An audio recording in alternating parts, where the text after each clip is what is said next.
All right, good evening, everybody, and welcome to Free. Hey, I'm Ryan Kennedy. I am the pastor and executive director here at Free Spiritual Community, and it is so good to be back with you. I'm coming off of a 1-month renewal leave, so I was gone all of July. It's my first week back, so lots of grace, all right? Hey, for those of you new with us, you should know that we are a community for addicts, loved ones of addicts, and spiritual refugees. And what we do here is break the silence of addiction. To those of you watching online, joining us tonight online or throughout the week, we're glad you're part of this community too. We're breaking the silence of addiction. That's what we do. But there is one thing we do not do, and I want you all to say all 4 words on the count of 3. 1, 2, 3.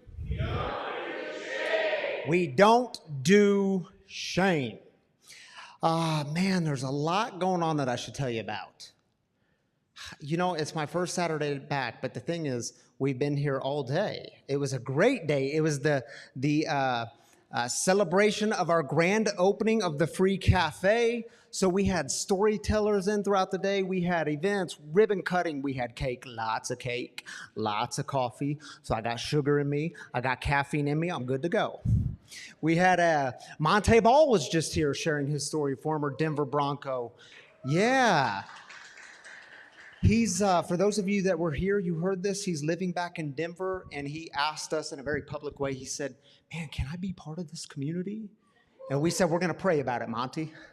No, we said, heck yes, you can be part of this community. You are one of us. So you're going to see him around here, and I know you all will be friendly and non-creepy like you are, and we appreciate that.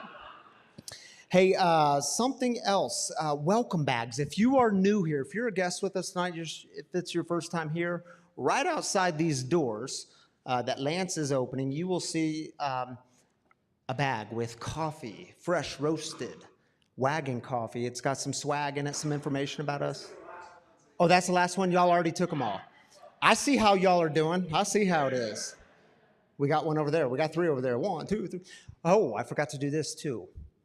If y'all want an opportunity to win this basket of goodies up here, because we've been doing giveaways all day with a raffle, at this point you need to reach under your seat and see if there's an envelope taped to your seat. You'll have to feel around maybe. Yeah, just reach in front of you. Does anyone have an envelope? It should be brown. All right, come on up, brother. The big winner. So I don't know what all we have in here. Now, these aren't just empty jars. These are jars for the coffee. So they're the refillable coffee things. There's some other goodies in there. That, my friend, is for you. And what's your name? Austin. Yeah. Austin wins the prize. And more coffee. Dude, you're getting hooked up tonight. Glad you're here, Austin. It's good to see you, dude. All right, next on the list is, hey, I want to let you all know about something very important coming up. It is already August. Did you know it's August? Like, summer's almost over. I mean, Christmas is almost here. Y'all know that, right? Snow's going to start falling. At the end of August, the last Saturday in August, I believe, is August 27th. Is that right? Yes, I believe that's right.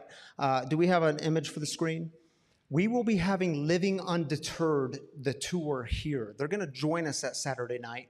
This is, his name is Jeff Johnston, and we've connected over the past couple of months with his team. And they're going to come here, and he's going to give the message that night. He recently lost his son to fentanyl, and so he's very much involved in this fentanyl crisis. And he's going to speak some about that and about substance abuse and addiction and mental health. And he's going around the country to speak about this. There'll be some other speakers that night, a panel discussion, but that's going to be our Saturday night. I really hope y'all are here for that because it's going to be an important night for this community. We deal with the fentanyl crisis here. We're affected by it. Many of you here tonight have been affected by it. So I hope you show up for that, and we Come and support the Living Undeterred tour. It's going to be a powerful night. So plan on plan on every Saturday, but plan on August 27th too. All right, y'all, the way we get started in this community, again, if you're new with us, you should know that we start with celebrating. It doesn't mean we ignore the hard stuff or the dark stuff. It just means we don't start there. We start with celebration and gratitude and lifting up the good, and we believe that God joins with us in lifting up the good and celebrating with us. So maybe you have a sobriety birthday or a belly button birthday, or a new child has been born, or something new in your life has happened and you want to celebrate it. We invite you to lift it up. We take 3 minutes for this. So if you're online, yes, get vulnerable and put it in the YouTube comments or the Facebook comments, wherever you're joining in from tonight. And if you're in the house, just slip up your hand. Is Dee in here tonight? Who's going to be passing a mic around? All right, I need Kiera to pass a mic around. Kiera, thank you for sitting in the front row and volunteering for that. The mic is there. Just slip up your hand. We don't need your whole dissertation on the good news. We just need a sentence or two because we want to celebrate with you. So y'all take 3 minutes and lift up the good.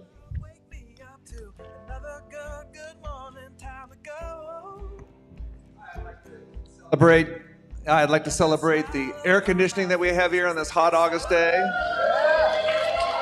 Woo-woo! And in addition to that, the wonderful new fans that were donated as well, and they were hung by Chris Watson this week, so thank you for that as well. Yeah, they move some air, don't they? Thank you for that, Lance. We'll celebrate that. Yes.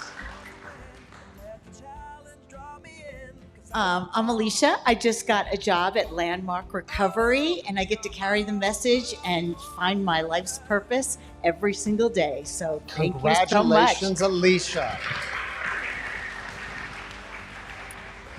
I moved up to team in gymnastics. She's celebrating gymnastics. That's my baby girl. Way to go, Shiloh. We got one Christina here in the second row. Hey, while she's waiting to get the mic, we have a big group here that traveled here from, not a big group, but a few of you from Arizona and other states. Welcome to Free Spiritual Community. We're glad you're here. There they are at the back. Yeah, welcome them. Christine. Hi, my name's Christine, and I'm the owner of Serenity Stables. I got the opportunity to apply for a grant to work with youth with substance use disorder, and I'm submitting that on Monday. I could use all the prayers I could get. Thank you so much. Celebrating and praying with you, Christine. Yeah, my name is Austin, and I got 60 days sober this last week. And Austin, congratulations, dude. I also just finished my first semester of school with probably straight A's. So. Sweet, man. Getting your life back. Way to go, dude. Hi, I'm Carrie. I have 4 years, August 12th, this Friday. Way to go, Carrie. That's huge.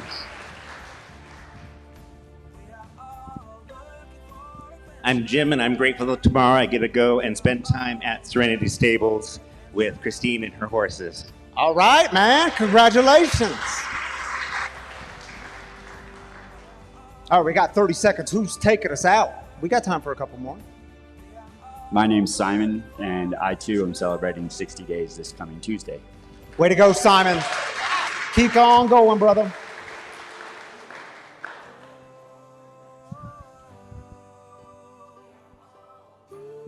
Any other good news in the house?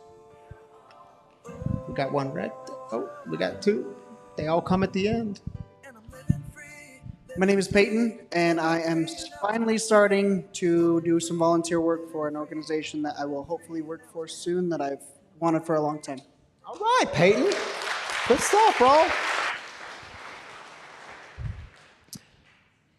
Tammy Kennedy, ladies and gentlemen. You know, it's like we've seen each other all day, but we haven't really seen each other all day. Feels like we need to get home tonight and sit and talk. Ooh. Not because anything bad happened. Let's wait till tomorrow. Let's do it tomorrow. You look pretty tonight, though. You look handsome, too. Oh, well, thank you. Thank you. That's how we do this. That's how we do this. Shall we lift up, was that a celebration? What? Let's just lift up some celebration, shall we? I'm tired, yeah. I'm beat, but this is good because we're here to celebrate. Yeah. All right, you take the first one. And the cafe grand opening, guys. Thank you for supporting us and showing up, and it's been a good day. It was good. Good day. Hey, Christy. Hey, Jen. Celebrating my brother Bruce's birthday. So thankful God chose him to be my brother. I love that, That's Christy. awesome. Yeah. Ricky Salazar.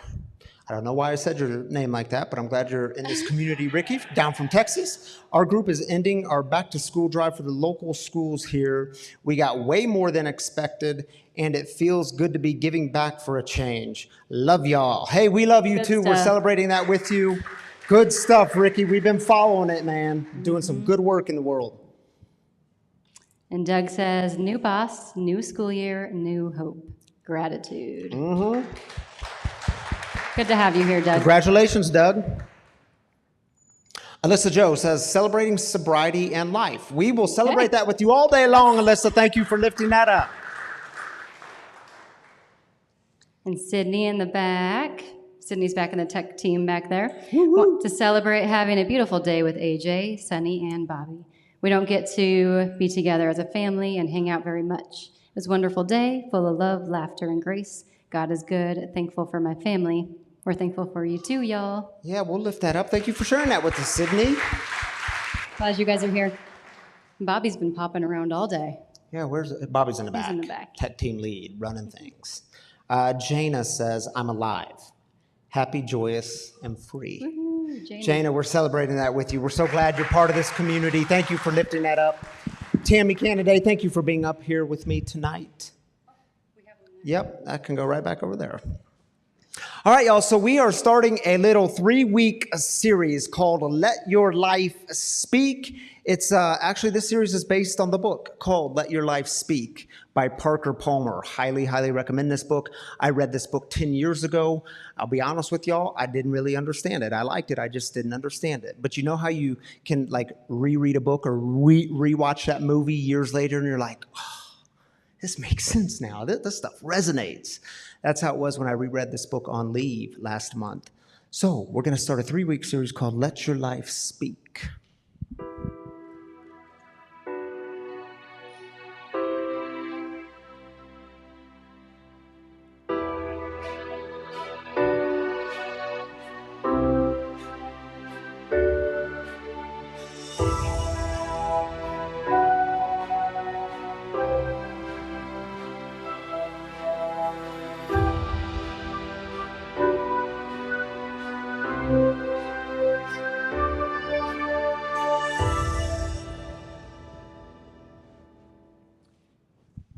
So let your life speak. This is an old Quaker phrase. And Parker Palmer describes it this way. Here's what he says.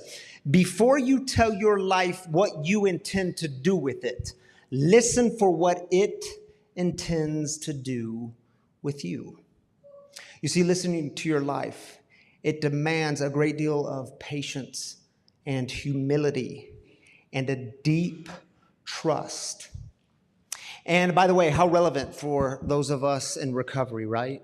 Because here's what I see with a lot of folks when and this is certainly true of my experience, when we get some sobriety under us, so just a little bit of time, it's like, man, we made messes. In active addiction, we made a lot of messes, and we're gonna fix everything now. Or in active addiction, we spent so many years not doing anything meaningful with our lives, so we're gonna do it all now. Or in active addiction, we spent so much time living in the shame and the shadows, and now we are going to be a big deal. How many of y'all know exactly what I'm talking about? Yeah, but see, your life is like a seed planted in the ground. And growing that seed demands patience, humility, and a deep trust. You know, I often tell the story of how we started free. In fact, last time I was here, which was 4 weeks ago, we talked about how we started free and how it started in our backyard 4 years ago, back in 2018. But you know what story I don't often tell? What happened 2 or 3 years before that. You see, 2 or 3 years before that, I was just a couple of years sober. And at that time in my life, I was kind of in and out of recovery. You know what I mean? Some of y'all can identify. I had one foot in recovery, but I wasn't all the way in. And one morning, I met with a friend of mine for breakfast, and he too was in recovery. And I met with him because I was going to tell him this idea that I had. And I thought he'd be excited about this idea.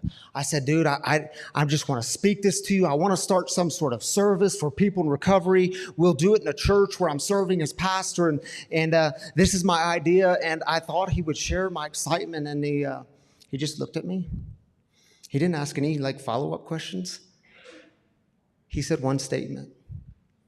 He said, bro, I don't think you're ready for that yet. I was offended. What do you mean I'm not ready? You don't know me. What do you mean I'm not ready? He said, dude, I think you would be better off. It would serve you better if you just kept showing up to meetings and you just kept opening yourself and just share your experience, strength, and hope and just help one person at a time. That's boring, man. One person, that's slow. Who wants to do that? Oh, man, you know how it is when your ego kicks in. Yeah, your mind starts going up here. I didn't say these words out loud, but I was like, yeah, you don't know me. Man, I shouldn't have even talked to you about this. I should have just went to people who I knew would encourage me and lift me up. Confirmation bias. You know what confirmation bias is? That's where you surround yourself with the people that are going to affirm everything you already think and believe. Confirmation bias. Now, the truth is, at that time in my life, I was listening to my life. I was following the path that I believed God was calling me on, and I was paying attention to the themes that were present in my life from a very early age, from the time I was a little boy. But yet, at that time in my life, I didn't yet have the patience, the humility, and the deep trust of the seed, which is my life. You know, there's an Old Testament prophet. His name is Ezekiel. In fact, if you were to flip through the Old Testament, you'll come across a book containing some of his writings. This book is cleverly called Ezekiel. And when you read through Ezekiel, you'll see that God calls Ezekiel to go to this king in Egypt. His name is Pharaoh. Kind of similar, some of y'all might remember Moses in the Exodus. He too went to Pharaoh, but God told Ezekiel, listen, Ezekiel, I want you to go to this king called Pharaoh, and I want you to let him know that I know that he thinks he's a big deal, but I need you to let him know that his oppressive regime won't last forever. The whole thing is going to come crumbling down. So Ezekiel goes and he gives this vision. He paints this image of what's called the cedar of Lebanon. It's the biggest, most majestic tree in all the ancient Near East. And I want y'all to hear from Ezekiel chapter 31 how he describes this tree, this cedar of Lebanon. Check it out, or we'll throw it on the screen. Beautiful branches, dense shade, towering height. Indeed, its top went up between the clouds. Waters nourished it, and its shade every great nation lived. It became beautiful in its greatness. No cedar was its equal in God's garden. Now, y'all, here's a picture of a real live cedar of Lebanon. Yeah, pretty accurate description, huh? Big, beautiful branches, providing dense shade, shooting up in between the clouds. Huge tree. Now, here's the deal. Pharaoh, if you remember, he was holding the Israelites, the people of the Old Testament, in slavery. And see, Israel, those Israelites, they longed to be this cedar of Lebanon. They wanted the story to flip. They wanted to be the big ones, the powerful ones. They longed to be the people that would thrive. They wanted to be the big thing. They longed to be that cedar of Lebanon where they would provide for others. Now, fast forward with me just a few centuries to the first century, when this first century Jewish sage and rabbi comes along named Jesus. And by the time we get to where we're going to be in just a moment, Matthew chapter 13, it's part of the Gospels, Matthew, Mark, Luke, and John. By the time we get to Matthew 13, Rabbi Jesus has some followers. He's got some disciples, some talmids, some students who are paying attention to his teachings. And so he says to them, listen, I want you all to gather around because I'm going to tell you, remind you who you are and remind you what your work is in the world. Now, these people, these first century Jesus followers, would have been very aware of Ezekiel. Many of them would have had this book memorized backwards and forwards. It was their scripture. They would have been intimately aware of this image of the cedar of Lebanon because it was scattered throughout the Old Testament scriptures. So they're getting ready to be told who they are, what the work is about. Can you imagine? They're thinking to themselves, oh, Rabbi Jesus is about to tell us we're the big cedar of Lebanon. We're going to be great. Look at our work in the world. Y'all, here's what he says to them. Matthew chapter 31, it's just 2 verses. He told another parable to them. Let me just pause there for just a moment. Because parables are these short stories that Jesus would tell. And parables, they always turned things upside down. Parables were meant to provoke and stir and piss you off a little bit. So if you're hearing this, you're going to be very disturbed and very uncomfortable. So he told them a parable. The kingdom of heaven is like a mustard seed that someone took and planted in his field. It's the smallest of all seeds. Jesus, what are you doing, man? But when it's grown, it's the largest of all vegetable plants. Jesus, have you lost it? It becomes a tree so that the birds in the sky can come and nest branches in it, can come nest in its branches. Y'all, here's a picture of a mustard tree. And not very pretty, is it? Can you imagine? You're sitting among that crowd. You're like, no, Jesus. Dude, we don't want to be a bush. Man, we don't want to be a shrub. We want to be the great cedar of Lebanon. Don't you see how good we are? Don't you know what our work is in the world? Don't you know the people we got to go rescue? We don't want to be that. We want to be the cedar of Lebanon, the most majestic tree in the ancient Near East. Now, trees start somewhere, don't they? So let's talk about seeds for just a moment. Because see, in the ancient world, many of the metaphors for spiritual life, they were agricultural metaphors. Because keep in mind, the people were agricultural people.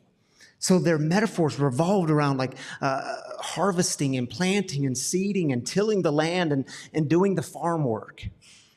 And for something to grow, a seed has to be planted. How is the seed planted? It gets buried into the earth. And you don't see anything happen for a while. You just know that a seed got buried deep into the earth. Now think about it from the perspective of the ancient world for just a moment. Because see, they knew that they had to do their part. They had to till the land. They had to cultivate the seed to grow. But they also knew that something greater than them, God, higher power, divine, whatever you want to call it, something bigger than them had to provide rain so that this seed could grow and thrive and flourish. Not too much rain where the seed would just wash away, but enough rain. Something bigger than them, something greater than them had to provide enough light from a sky.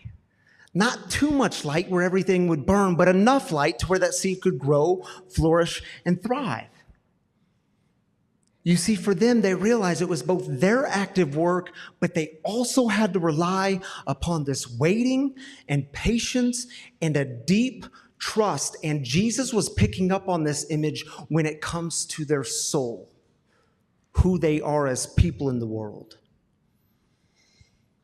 You see, your life is like a seed planted in the ground. And y'all, we just have to be honest with ourselves for a moment. Because see, we're children of the modern era, aren't we? I mean, think about the last few hundred years or so. What did it give us? It gave us the invention of the machine. What did the machine give us? Well, all you have to do is pull a lever. All you have to do is push a button. All you have to do is flip a switch and voila, the whole thing works. And that brought about the birth of the machine, brought about the idea of instantaneous results. Now, here's what's interesting. What was happening right around the birth of the machine, right around that time? You had religious leaders and religious teachers coming up with this idea and teaching on the idea of instantaneous spiritual conversion. You know how it works? All you have to do is come up after the service down the center aisle. We'll play some emotional music, and you just need to invite Jesus into your heart, and voila, everything will be fixed. All you have to do is follow these 4 simple steps, and some religious circles even put these 4 simple steps in a pamphlet, which were called tracts. Anyone ever been handed a tract? Yeah, I see y'all in the back. You're my people. Me too. I was a kid in Missouri growing up in evangelical culture. All you had to do is follow these 4 simple steps, and now you were in. Voila, your life is fixed. All you have to do is, and listen, my brothers and sisters, if anyone gives you spiritual advice or advice when it comes to the soul work, and it starts with all you have to do is, always run the other way, because it is not good advice. But we're addicted. I mean, our real addiction is in those instant results, isn't it? And if you don't believe me, just turn on the TV late tonight. Yeah, because you will see in 30 days, you can have the perfect body. In 60 days, if you just sign up for this program, you can have all the wealth you ever dreamed of. In 90 days, every room in your house can be completely remodeled. Yeah, we love it. See, unlike our ancient ancestors, many of us do not understand patience and waiting, humility, and deep trust, relying on God when it comes to the things of our soul. You see, your life is like a seed planted in the ground. You know, early in my recovery, I was, again, talking with another buddy of mine. And I said to him, man, I just don't get it. Man, I've been going to these meetings, and these people around me, they're talking about joy, and it seems real, like it seems authentic. They're talking about this deep peace that they have in their life. And man, I said, dude, I just don't get that. I don't feel it. I don't think this stuff works for me. I don't think recovery is for me, at least this path. And I just don't see it happening in my life. He said, Ryan, dude, can you remind me, like, how long have you been at it? I said, dude, I've been going every day for 3 weeks. Yeah, that's what he did too. He laughed at me. But I'll never forget what he said. He smiled and he said, keep going. It's right here, but you have to keep going. You see, because your life is like a seed planted in the ground. You know, a buddy of mine called me just recently. He too is in recovery, and he recently decided that he was going to confront the anger in his life. That he's got many, many, many years of reacting and responding to the world through acts of anger. He said, I want to confront this. I want to deal with it. So we've been talking about it and talking about tools and how to deal with this anger. And he calls me the other morning and he said, Ryan, I just don't think this stuff is working for me. Man, I've tried to pray about it. I've tried to turn my life and will over to God. And he's beating himself up. He says, I just can't conquer this anger thing. And it happened again this morning. I was at it with my wife. And then I got in the car driving to work and I'm flipping everyone off in traffic. And this stuff just doesn't work for me. Now I get to ask the questions. Dude, can you just remind me, like, how long have you been at it? He said, man, I've been working at it every day this week. And I said, dude, whoa. So you're telling me for the last 37 years, your patterns have been anger, reacting to the world through anger, and you want that stuff to disappear in a week? Come on, man.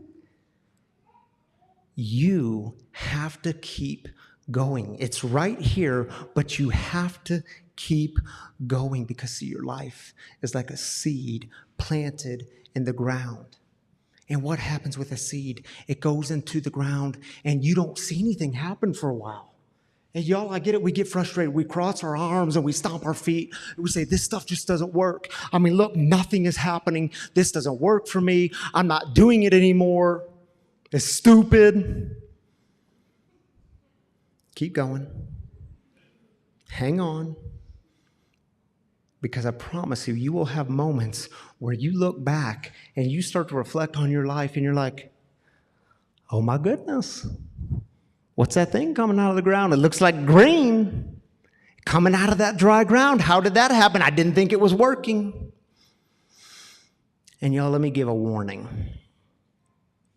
It's a warning I became very aware of on my leave last month. Be very careful of your ego. Your ego, man, it is a sneaky SOB. It'll creep up at the most unexpected times. So here I was, my very first week of leave. I was sitting on a beautiful beach in beautiful Key Largo, Florida. And I woke up that morning, I'm having my coffee, and I picked up my phone. Ego starts tripping. You know what I started thinking? Man, no one's reaching out to me. Wonder if Free's doing okay. It's like the board of directors are dead. They're not asking me questions. They're not having ideas. They doing all right. Noelle, she wasn't texting me. She wasn't needing anything. Is she doing all right? Chris Watson, our facilities manager, he wasn't asking me any questions. No emails, no text, no nothing from Chris. Not needing my input on anything. What's ego do? God, I'm still important, right? I mean, God, let's just be honest. I'm the cedar of Lebanon, right? I'm a big deal, right, God? You see, it took me a minute, but I was able to get there. They weren't reaching out because they were respecting my time away. They were respecting my leave. You all were respecting my time of renewal, disconnecting to reconnect. See, your ego will try to convince you to become the cedar of Lebanon, and Jesus is trying to convince you to become a mustard tree. Crazy, isn't it? And can we just talk for just a minute about the power of mustard trees? Because, man, I'll be honest with y'all, I did some geeking out in my research of mustard trees. Yeah, these things are absolutely fascinating because, see, the thing about mustard trees is their roots spread far out underneath the soil, but their roots, so they go this way, but they also go deep into the ground. And I don't know, maybe that's what Jesus had in mind with the mustard tree, that it's the depth of the connection in the soil in which you were planted. And perhaps Jesus was speaking with a great deal of clarity, that it is not about growing bigger and bigger, but it's about having roots that go deeper and stretch out farther. And you see, mustard trees, they have these deep, connected, tangly roots. And for these first century agricultural people, they would be considered invasive and persistent and hard to get rid of. And y'all get this. Apparently, if you try to uproot a mustard tree, it leaves a huge gaping hole in the ground because of its root system. Now, that's an interesting community image, isn't it? Because let me ask, if something were to come along and somehow uproot free, is the work happening here significant? Would it leave a huge gaping hole in the ground? You see, my brothers and sisters, your life is like a seed planted in the ground. And I know many of you, you have found yourself on journeys that you thought you would never be on, journeys of loss and grief. Or maybe it's a journey of divorce or not being able to get your life together. Or journeys of forgiveness, forgiving yourself or forgiving other people. Or maybe you're on a journey here at Free and you're here, but part of you wonders if you should be here. It's like you're giving this community stuff, this faith stuff, one last chance. Don't give into the temptation of demanding instant results. A seed has been planted. Do the work. And have a patience, a humility, a deep trust. Let me ask a very simple question. Do you believe God's got you? I mean, can you hear God saying to you, yo, your life is like a seed planted in the ground. Every time it rains, remember the work I'm doing in you. Every time the sun comes up, remember what my work is about in the world. Or as the Apostle Paul said in Philippians, do you believe that the one who started a good work in you will be faithful to complete it? Or do you believe that a seed has been planted and God just kind of said, peace out? Because sometimes we do that, right? We start running around behaving like functional atheists. A seed's been planted, but I've got to do all the work. I'm going to convince you how good I am. I'm going to try to impress you. I'm going to be a big deal so that people like me. And then you start saying, watch this. How many of y'all have said, watch this in your recovery? How'd that treat you? In fact, would you be willing to raise your hand if you're in recovery? Yeah. Damn near everyone in the room. Now raise your hand if you did recovery on your own, if you're doing it on your own. Yeah, not many hands. Because see, I think we intuitively know that seeds alone don't perform very well. They don't grow. You say, yeah, but Pastor, you got to show up and do the work, don't you? Of course you do. Of course you got to show up and do the work. It's about co-creation. Or maybe you're here and you're in recovery from addiction or recovery from an addict in your life, and you've told yourself you got to be the strong one. Or man, you made a lot of messes in your addiction, and now you're going to be the great one. You're going to be the cedar of Lebanon, and you look at your life like, no, it's go time, Ryan. It's go time. And do you see all the pain in the community? Do you see suffering? And do you see all the brokenness? And do you see overdoses? And do you see death? And yeah, I see it. Yeah. But maybe God isn't calling you to be the cedar of Lebanon, but a mustard tree. And I know it's not real pretty.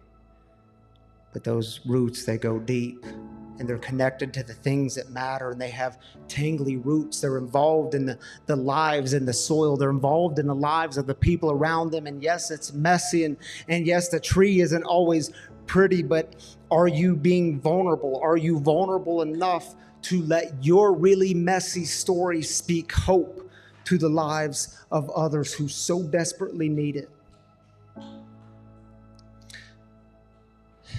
But the work is slow because your life is like a seed planted in the ground. So what we're going to do right now is hear a song by Jack Johnson. So if y'all are watching online, you always ask, what song did you play? Jack Johnson. It's called Upside Down, to remind you that parables and things like mustard seeds turn the world and your story upside down. It's not as you often think it is. So during the song, you can use it just as a time to reflect. It'll be on the screen. You can just sit, or if you'd like, I have 2 plates up here of tiny mustard seeds. So if you want to come grab 1 or 2 or a handful of mustard seeds to be reminded your life is like a seed and it starts somewhere and the work is slow, well, I invite you to come forward during the song and grab a mustard seed. You can keep it in your pocket or your purse. You might lose it, and that's okay. Grab a mustard seed and check out Jack Johnson's Upside Down.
supposed to be. Now, who's heard that song? Okay, I thought many of you had heard Jack Johnson's Upside Down. It's a good one, isn't it? Was that Darren I saw dancing in the aisle? Where's Darren? I saw it. I see you. All right, y'all. Hey, if you're new with us, I want to let you know that every single Saturday night we have a guest storyteller to join me up here in the living room where we can have a conversation where they can share kind of what's happening in their world and the things they're seeing, their experience, strength, and hope on the topic at hand. Y'all, tonight I am so excited for you to hear from, and I told him I'm going to do very little talking. He's doing most of the talking. Keith Hayes is the recovery director at 5280 High School, and he is doing incredible work there. And I want to just give you fair warning.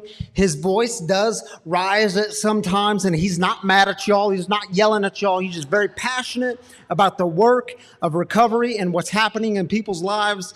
And man, I can't believe it took so long to get Keith here, but it's well overdue. Please help me welcome my friend and brother, Keith Hayes.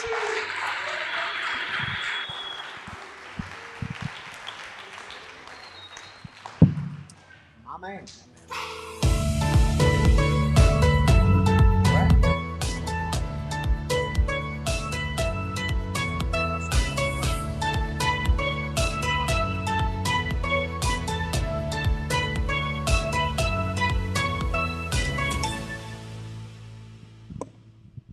Hey, I just saw on the screen Addict in Recovery. Sorry, I have a mint in my mouth. I totally forgot to mention, last week you celebrated a significant milestone, 5 years clean and sober. Yes, sir. Thanks, sir. Yes. So, Keith, can we start there? Let's just start there. You've been clean and sober for 5 years. What did it look like before you got clean and sober so people can understand the power of what's happening now? Yeah, so 5 years ago, I was homeless. I was living on the street. I was broken, I was beaten, I was battered. I once had a family. I was married.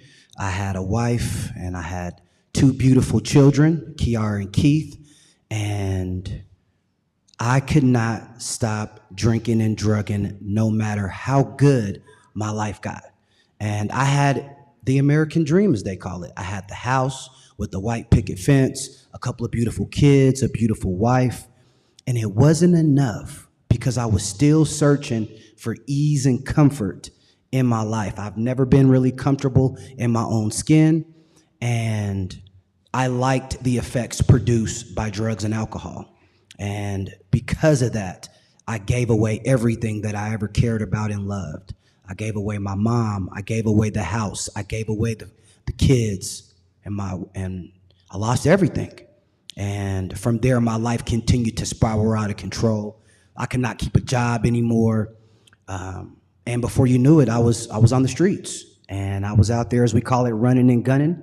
And I was also involved in a gang, so I was doing a lot of illegal activities. And I was consistently getting arrested. I've been to prison. I've been through a lot. And only through God's grace, I stand before you guys today with 5 years sober. Dang, dude.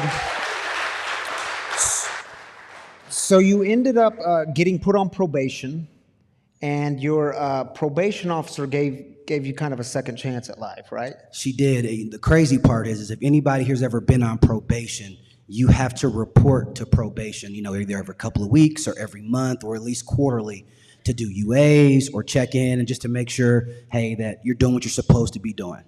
I hadn't seen my probation officer in 6 to 9 months from being put on probation.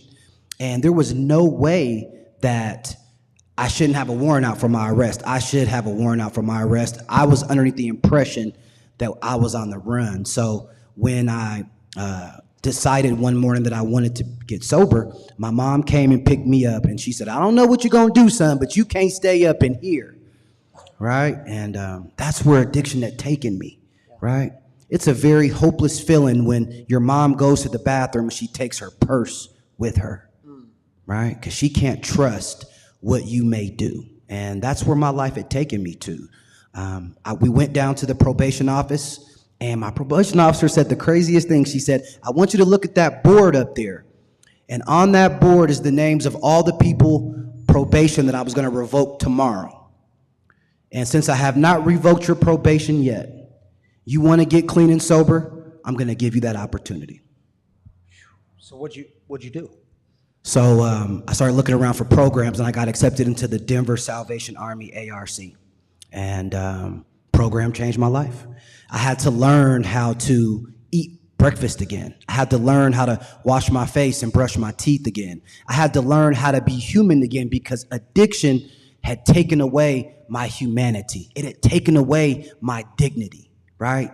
And I had to learn how to live again. They gave me discipline, how to make up a bed again, how to just be responsible. And it's a 6-month inpatient program, and I need it every single day. Man, talk about some humility. When you're talking about how you got to learn how to do these things again, deep humility, a humbling experience. Okay, so I want to fast forward a little bit, Keith, to the time of, so you're getting clean and sober, and then you're given this opportunity with 5280. So I don't know where you want to start with that.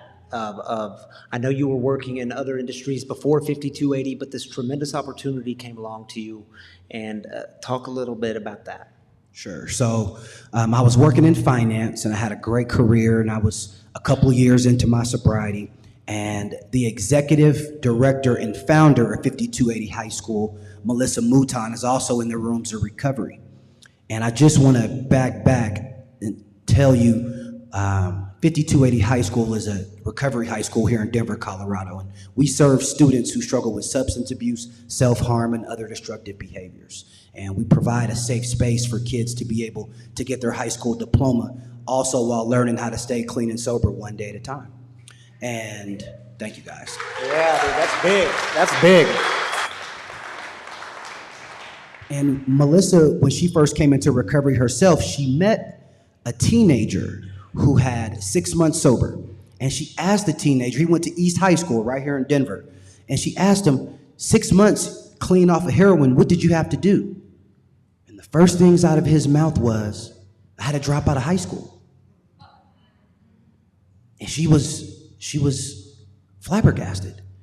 What do you mean you had to drop out of high school? He said it's drugs everywhere, right? It's peer pressure every day to get high. This new drug culture, this is what's cool, this is what's in, right? So if I wanted to get clean and sober as a 16-year-old, I had to drop out of high school. And she had this burning idea to start 5280. And this will be our 5th year coming up. And she reached out to me a few years ago and said, hey, I have this director of recovery position. I think you'll be awesome at it, and I want to give you an opportunity. And immediately, a whole lot of fear and a whole lot of trepidation kicked in. Yeah. So, raise your hand if you've heard of 5280 High School.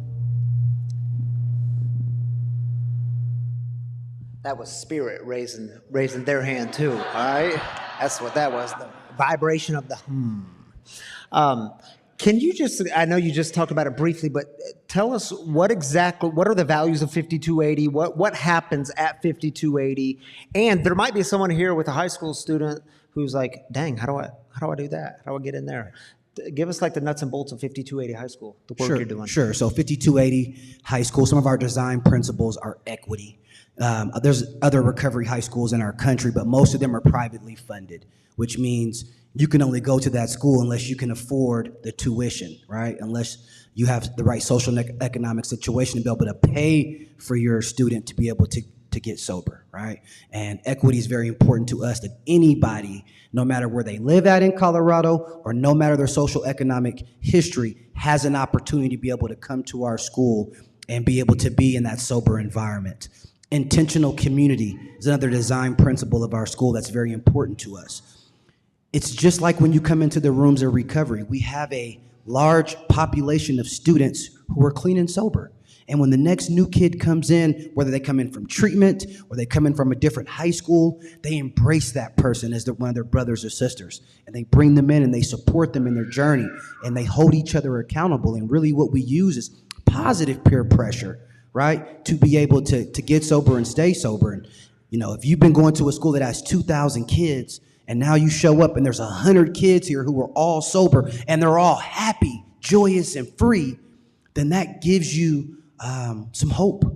And that's what we try to give everybody who comes into our school, is some hope that not only can I be 15 years old and get sober off of fentanyl, but I can stay sober off of fentanyl and I can learn how to live a purpose-driven life. And we want our kids to find their passions and what they want to do with the rest of their lives, also while learning how do I navigate life and pitfalls and my parents, all while staying sober one day at a time. Yeah, so Keith told me when we were talking this week, he said, I'm passionate about this stuff because I should be dead. And that gives you a purpose-driven life, because you told me you realized this opportunity that you were given to make a difference in the lives of others. But Keith, can you talk to us a little bit about how do you stay connected, or how do you develop this trust in the work that God is doing in your life? What's that look like in Keith's life? Because sometimes, dude, I mean, you know this, it can get heavy. It can feel overwhelming. It can sometimes feel defeating. So how do you develop that trust? Well, I think the big thing is, you said it earlier, it's humility, right? I have to continue to stay humble in my journey. And I have to understand that because I've been given this purpose, I've been given this responsibility, that I have to have unwavering faith. Right? I have to trust God with everything today. I have to trust him with my finances. I have to trust him with my family. I have to trust him with my kids. I have to trust him in this Denver traffic. Oh my goodness. Preach. Right? I have to trust him in everything today. And it comes with, for me, having a consistent prayer life, a consistent meditation life, showing up and helping others. I'm also in 12-step recovery myself, so making sure I'm doing the things that got me spiritually fit and that keeps me grounded and keeps me in the middle of the boat with everybody else, and understanding that life is going to show up. It's going to happen.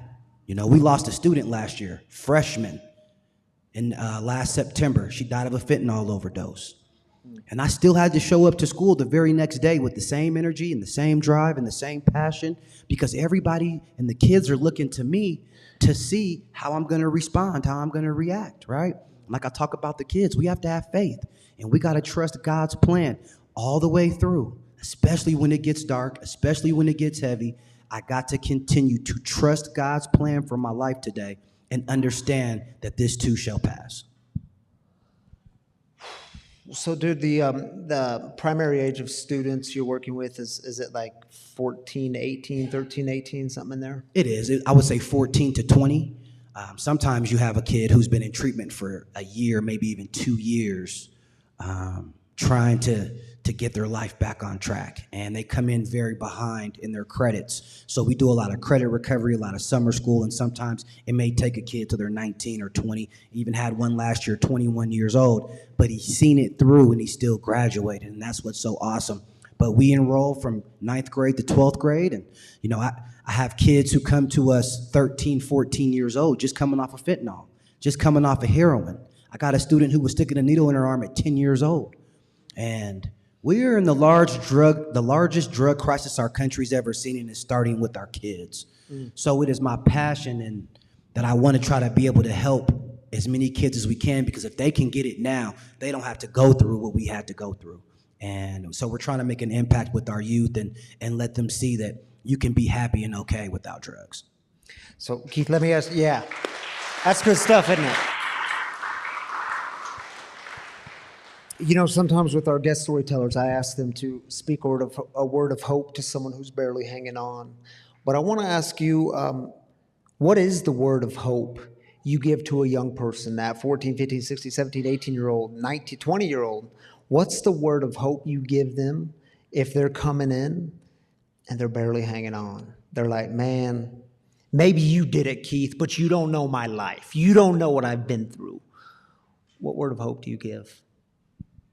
The biggest thing that I can tell somebody is that we got today, right?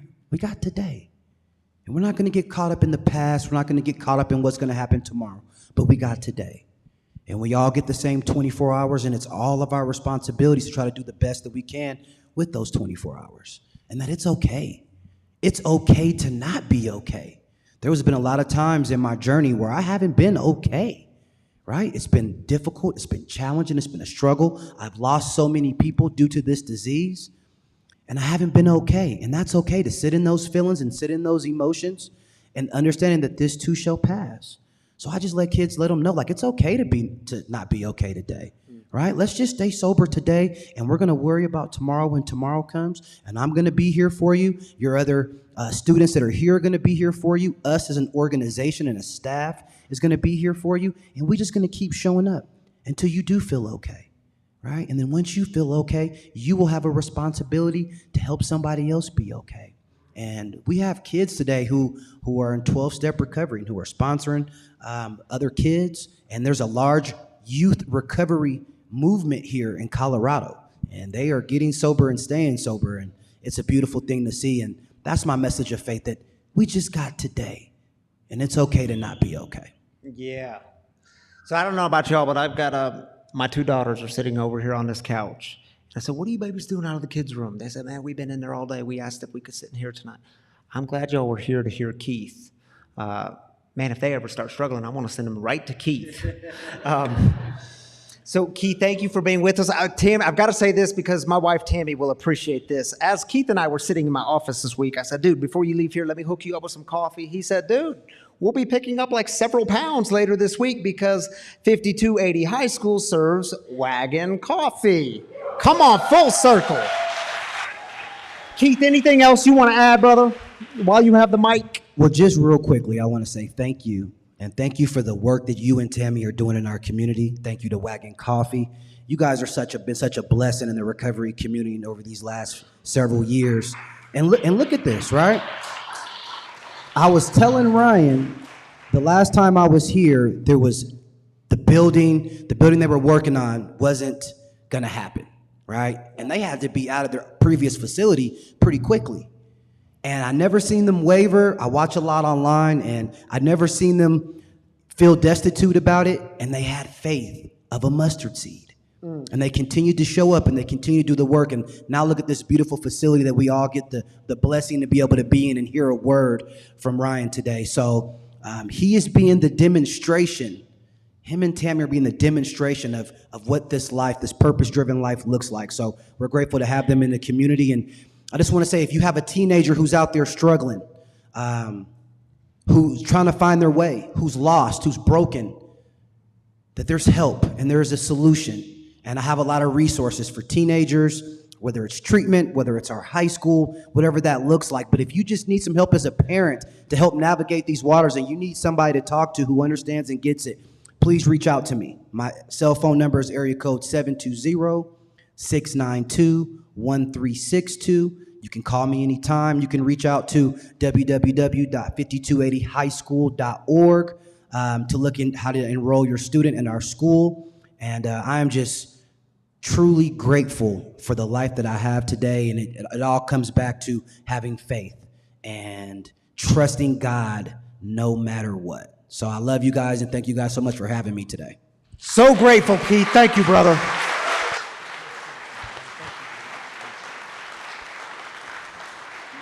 Yeah, you can just drop it right there. Keith Hayes, ladies and gentlemen, doing good work with our teens and our young people. Man, so important work in the world. Thank you, Keith. All right, y'all, the way we close things down here at Free is, well, just like we do with celebrations, we do it with heartaches. Someone's timer just went off to tell them that it's 8 o'clock. I heard it. In this community, we're done by 8:15. So we've got 15 minutes. I may have the burden of an undelivered sermon left. Just kidding. We're going to close with heartaches. So this is the time where we lift up the hard stuff. Man, the stuff that's weighing you down, the burdens, because you weren't created to carry these alone. We have a prayer team here at Free. They pray for you all throughout the week, and we lift you all up, and we believe that God always hears the cries of the broken. So we believe that God, this is sacred time. God joins with us in this time. So it's your opportunity, 3 minutes to lift up the heartache, the burden that you've been carrying, so you don't carry it alone. So take 3 minutes. Kira will pass around a mic again. And if you're online, it's your opportunity to get honest and vulnerable and authentic and to be seen. And if you're here, just slip up your hand and we'll heartache together. So take 3. We got one over here, Kira. Oh, over there first.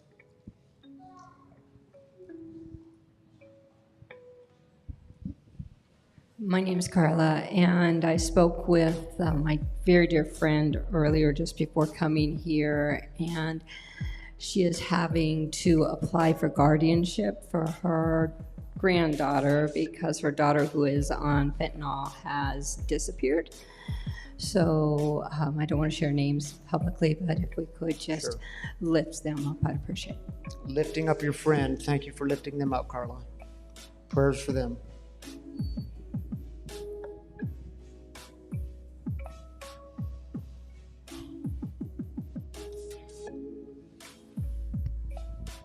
Hey, what's up, y'all? My name is Jeremy, and I had a former sponsee. His father passed away this morning. His name is David, and I invited him tonight. He couldn't make it, but I told him we would lift him up in prayer. All right, we're lifting him up. Thanks for that, Jeremy.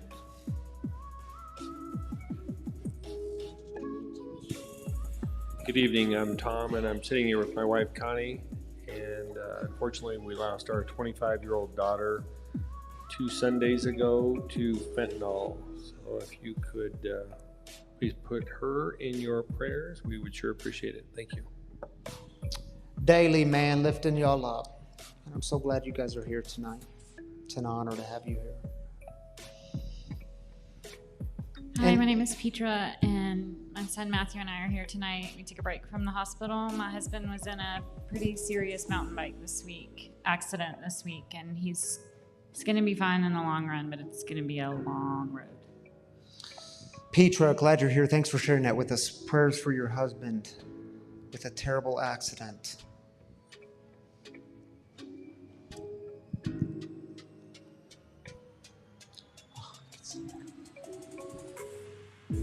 Anyone else? All the way to the side, Kira. You get your steps in tonight.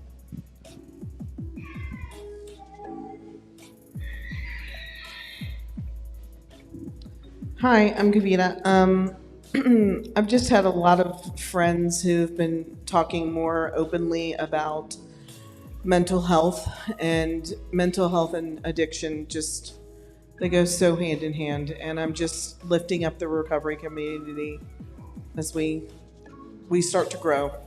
Yeah, that's a good word, Kavita. Lifting that up with you.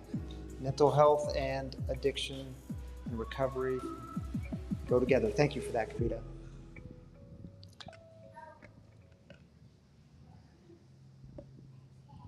All right, Darren Valdez, are you joining me up here this evening? Man, if y'all missed it earlier today, Darren shared some of his story in the cafe. And his story is always so powerful to hear, but then he played so beautifully his violin. And man, it's always a sacred, spiritual experience to hear Darren play the violin. Thanks for that, man. My pleasure. So we have folks in our online community out there somewhere, actually in almost every different state. So they joined. Yeah, it's kind of cool. And it was so cool to meet the folks towards the back who said, yeah, we're here all the way from Arizona tonight. They've been following online, or I know there was other states too, but so good to have you all here. But this is our opportunity to join with the online people and lift them up. Yeah, so we're glad you guys are with us. Thank you. Absolutely. You want to start? Yeah, you start. Okay. Yeah. First one we have is from Tara. Please lift up prayers for our friend Sean, who recently relapsed. We don't know where he is or if he's okay. May God protect him and pursue him.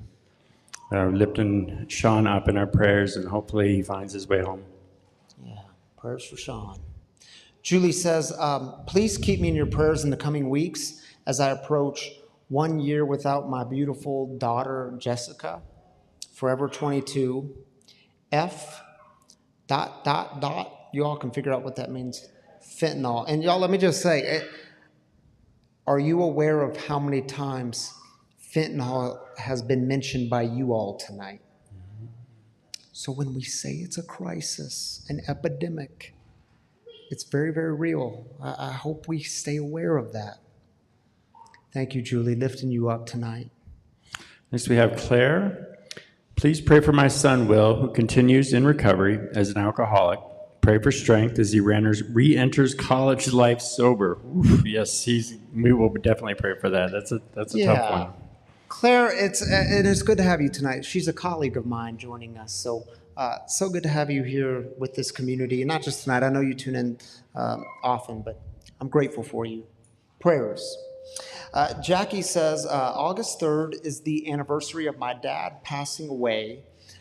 This year was 3 years. It's been a hard week for me and my family. Jackie, lifting you up, thank you for sharing that with us. We're lifting that up, and all the heartaches that were shared online, we lift those up this week. Thank you, Darren, for being with me tonight. I appreciate you, brother. I love you.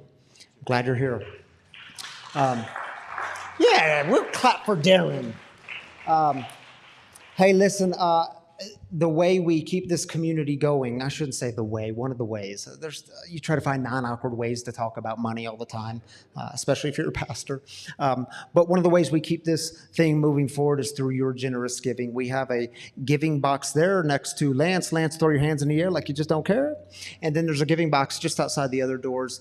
And truly, it's your generous giving. It's the giving in this community, no matter how small or how big, when we all come together, it makes a big difference. I can't tell you all how much of a difference it makes. And I know for many of you, this is a spiritual practice in your life to remind yourself that all things are given from God. And so I just want to remind you and continue to say to you, we are grateful and thank you, thank you, thank you. There are 3 ways to give in this community outside of those giving boxes. If you're the online type of people, you can simply download the app. It's free to download, and you can give there. It's safe and secure. The same with our website, safe and secure. The website's free, spiritualcommunity.com. There's a place to give online there.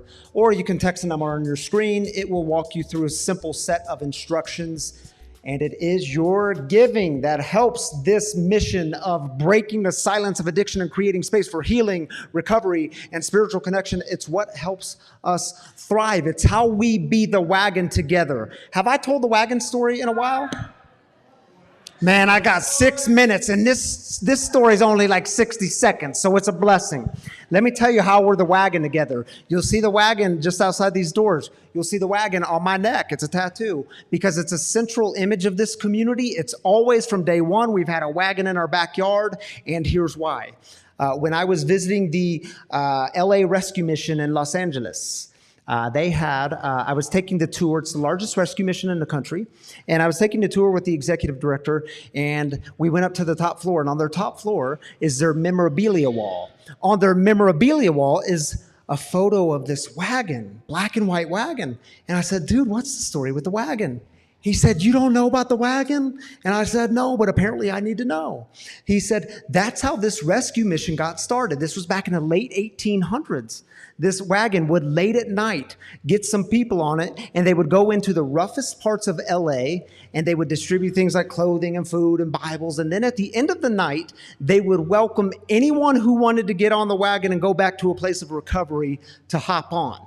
Now, what happens when you get a bunch of drunks on a wagon? Some of them fall off. I know for some of you hearing this, is that where we get fallen off the wagon? Okay, so they would fall off the wagon. But here's what stuck to me about this story. The ones who were sober on the wagon, they would stop the wagon and they would jump off and help them back on because they knew where they were headed, to a place of safety and recovery. And when I'm hearing this story, I said, man, if we ever start something, we've got to use the image of the wagon. And that's why the image of the wagon is a central one here, because we do this work together. And what don't we do? We don't do shame. Shall we go out with a prayer? So I invite you, if you're willing, just open your hands. Sign of openness. Take a big deep breath. Invite the God of the universe in. And let's say the serenity prayer together. If you don't know it, it's on your screen. It goes like this. God, grant us the serenity to accept the things we cannot change, courage to change the things we can, and the wisdom to know the difference. My brothers and sisters, your life is like a seed planted in the ground. And because of that, may you experience all kinds of grace and peace this week with the God who is always with you, growing, doing the work with you. Grace and peace. And we will see you sometime this week or next Saturday. Peace out, everyone.